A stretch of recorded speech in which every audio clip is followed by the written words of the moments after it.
Halo semuanya, perkenalkan nama saya Sophia Estia Putri.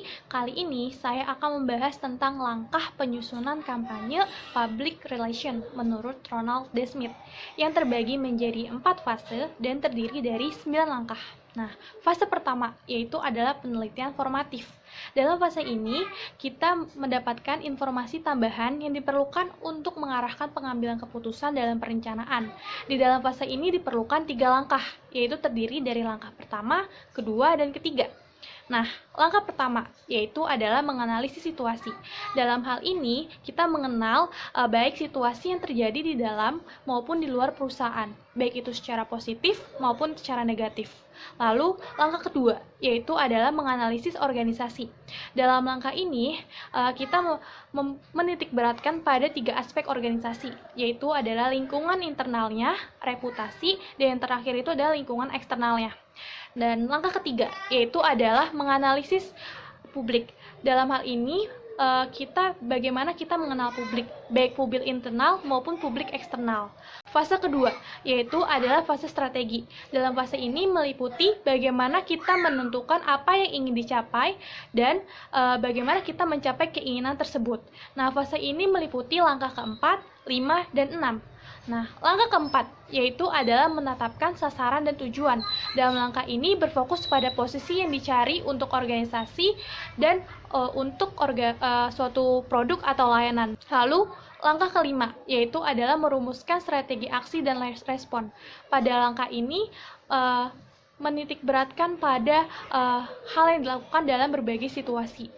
Lalu, langkah keenam, yaitu adalah mengembangkan strategi pesan.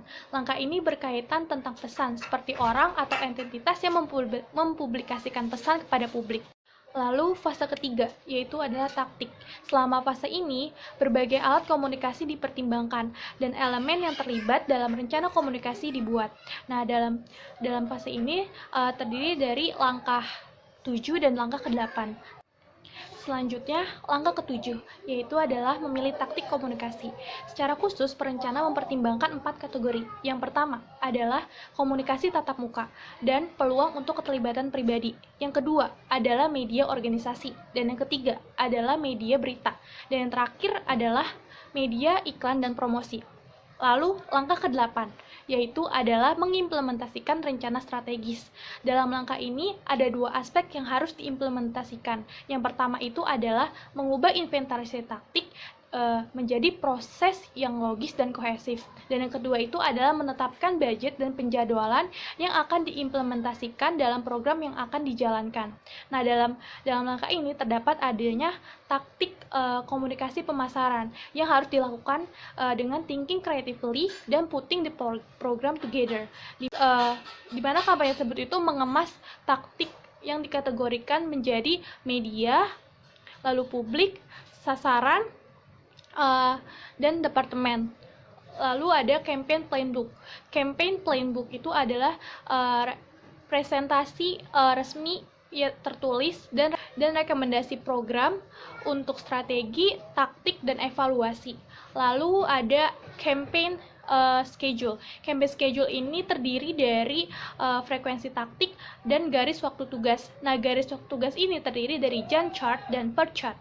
Gantt chart ini adalah salah satu diagram aliran yang sangat sering digunakan. Lalu ada campaign budget. Campaign budget itu terdiri dari budget item, pendekatan budgeting, terus ada basic fixed budget, lalu variable budget, terus ada lagi fixed cost budget. Dan terakhir ada optimal success. Selanjutnya, fase terakhir adalah fase penelitian evaluatif. Pada fase ini berkaitan dengan penilaian dan evaluasi. Fase ini itu terdiri dari langkah yang terakhir, yaitu langkah ke-9, yaitu adalah mengevaluasi rencana strategis. Ini adalah elemen perencanaan yang menunjukkan metode spesifik untuk mengukur efektivitas masing-masing taktik yang direkomendasikan dalam memilih tujuan yang dinyatakan. Sekian dari saya, terima kasih.